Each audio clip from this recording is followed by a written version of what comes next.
let's get to the topic of the day. And the topic of the day is, unfortunately, we're going to actually talk a little bit of Major League Baseball. And if you listen to this podcast, you know I do not claim to be a Major League Baseball expert, okay?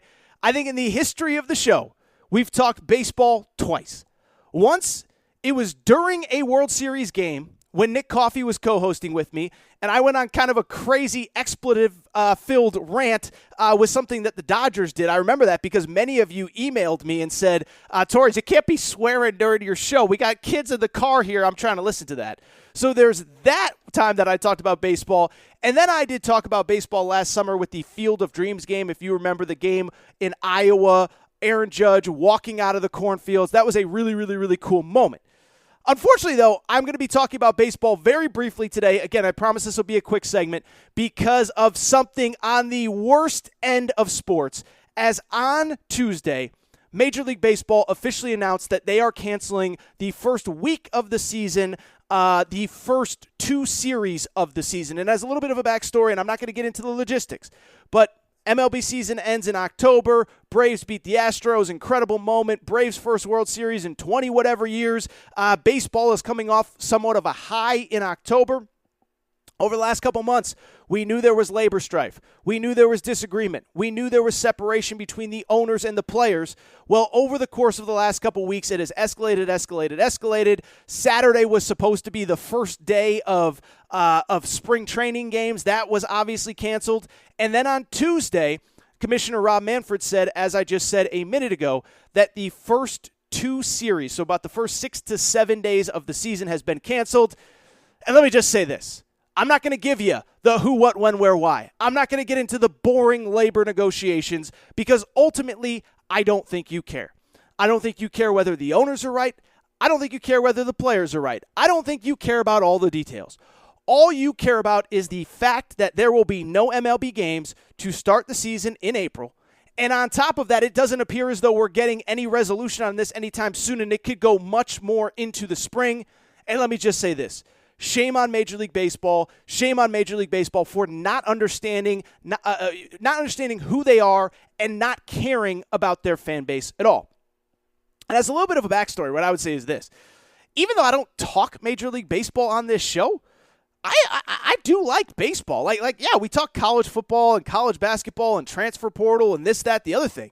Just because I don't talk baseball doesn't mean I don't love it. First of all, when I was a kid, and this sounds crazy because I don't feel old in life, but I feel old saying this. Baseball was a really big deal when I was a kid. I mean, Ken Griffey Jr., pre-steroids Barry Bonds, Randy Johnson, Tony Gwynn, Kevin Brown. I think I've told this story before. I remember rearranging my whole Monday night schedule because Ken Griffey Jr. was going to be on The Fresh Prince of Bel-Air. That was must-see TV, baby. I had to see Fresh Prince of Bel-Air with Ken Griffey Jr. in it. So I love baseball. I grew up watching a ton of baseball. Braves, TBS, every night. Mark Lemke, Ron Gant, John Smoltz, Greg Maddux, Mark Wohlers. I watched a ton of baseball, played it in high school. And what I would also say is this, is that I still enjoy baseball even as an adult. Now, am I a 162-a-game diehard? I'm absolutely not, and I wouldn't claim to be. But I don't think most of you guys and girls are either. Guessing there's not a lot of you that have the 81-game season ticket pass to your favorite team. But what's great about baseball is that I do believe that it kind of links all of us as sports fans, right? What's great about baseball is the fact that when you look at some of these other sports, right, the NFL is bigger than anything. But not everybody can get to NFL games. There's 8-9 home games a year. Tickets are insane. Some of you don't live near an MLB or an NFL market. You just can't get to these games. If you live an hour from Alabama, an hour from Tennessee, an hour from Ohio State, an hour from Michigan, Penn State, you can't always get to one of the 5, 6, 7 home games a year, or you simply can't afford to. It's not a criticism. It's a reality. But the one thing that baseball, why it ties us all together, is the idea that a couple nights every summer, just about all of us can get to the ballpark. You don't have to be rich. You don't have to have a ton of money. You don't have to save for the whole year. Somebody's playing in town Tuesday night. We can get to the Brewers-Cubs game. We can get to the Rockies-Padres game without breaking an arm and a leg and without breaking the bank, spending an arm and a leg to get there. We can go, we can have a couple beers, we can sit outside, we can enjoy the summer, we can spend time with our family, with our kids, with our grandkids, with our mothers, with our fathers. That's what's great about baseball. And that, to me, is the most frustrating part of this whole situation with baseball. What baseball doesn't realize, the 162-game-a-year diehards, which are getting older and older, by the way, those aren't the people that you're going to lose with this decision. No. They'll be back, whether it's a 162-game season, an 82-game season, whatever. Who you are going to lose are the guys and girls like you and me, the guys and girls that put on a game in the background while you're making dinner in June, the guys and girls that rearrange a schedule, that maybe you and your boys, you want to take a trip and you center it around your favorite team going to play in L.A. or in Miami or in Tampa. A lot of guys and girls take road trips, take baseball road trips to go see a new stadium. Those are the people you are going to lose, and that is the most frustrating part to me. MLB doesn't realize what it is doing to its fan base, not only the diehards, but the fringe people.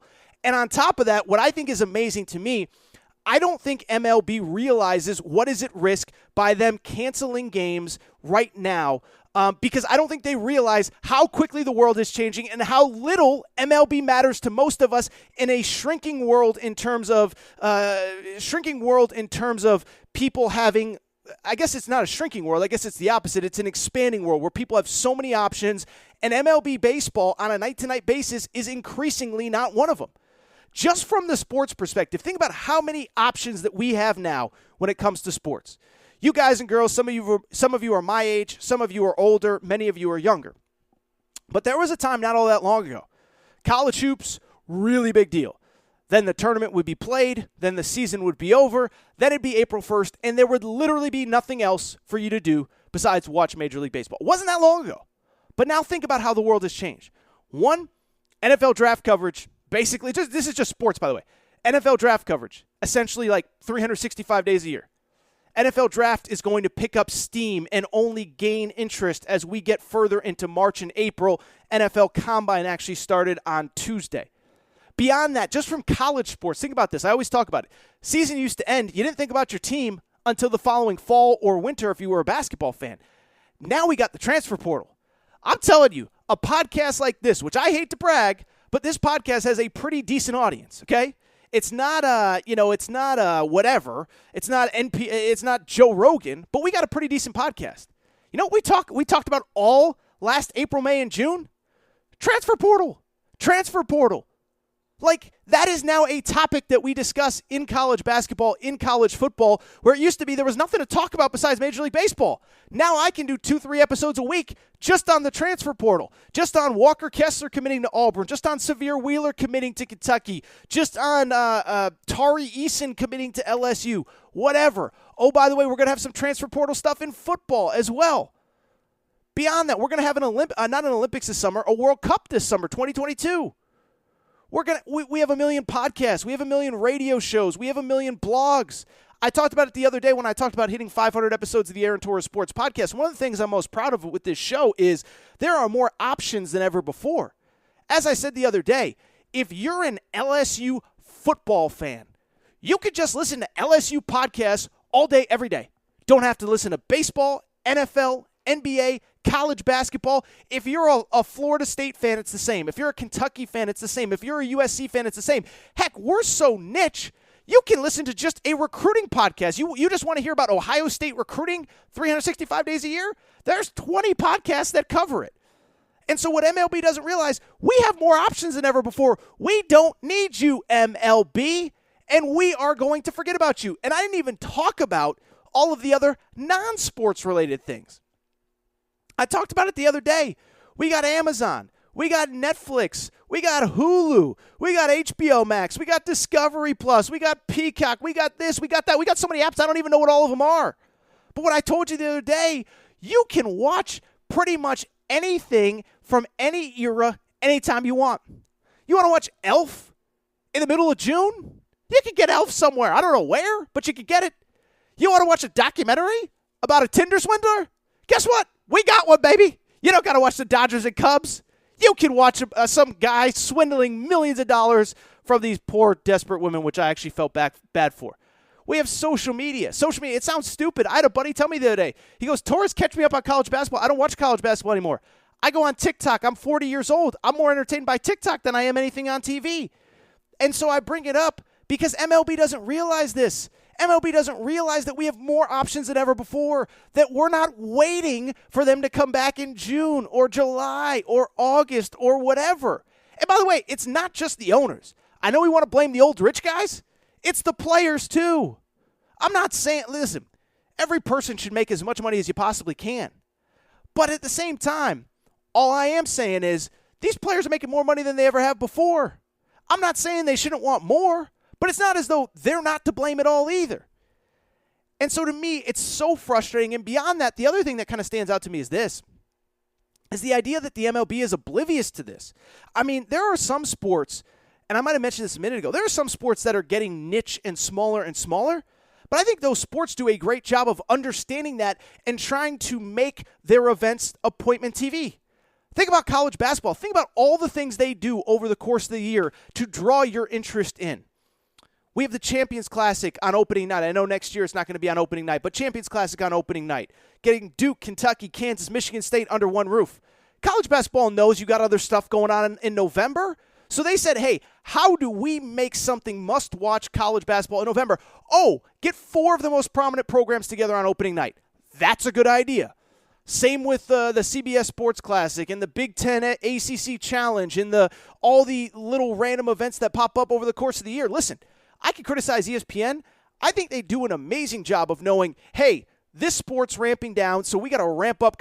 We're going to make sure that Duke, Carolina is on the first weekend that we have no NFL. Suck people right into college basketball. Same with golf. Golf's got these incredible one-off events. Tiger Woods playing with Tom Brady, all this good stuff. Like, golf has it figured out. College basketball has it figured out. I think even college football, you can criticize it for a lot, but they try to get us good games every weekend. Now, sometimes somebody falls apart. Sometimes LSU's supposed to be a big game, but they stink. But college football tries. Major League Baseball is just like, yeah, we're going to put on a bunch of games with no rhyme or reason to any of them, and you're going to like it. And we're not going to do anything unique. Greatest thing the MLB did was that Field of Dreams game the other day, last year. And I'm not saying they got to do one of those every year because it'll lose its luster. But that was a creative, unique way to get people into baseball at a time to get people where people are trying to get into it but need a reason to. So I'm so frustrated with Major League Baseball, and I don't mean to go on a rant right off the show where I'm yelling and screaming, but it's like, give me a break, MLB. What are you doing? I'm not saying everybody's got to be kumbaya, holding hands, having the time of their lives. But at the same time, we're canceling games at a time when MLB is losing relevancy and interest from a younger audience every single year. It's insane to me, and I cannot believe that the powers that be in MLB, and again, it's not just the owners. It's the players. It's the players' union. It's this. It's that. It's everybody. Shame on them. Really quick, one final thought on this, and then I promise we'll get to some college hoops. I had this thought, and I tweeted it out, and I think a lot of you guys agree with me.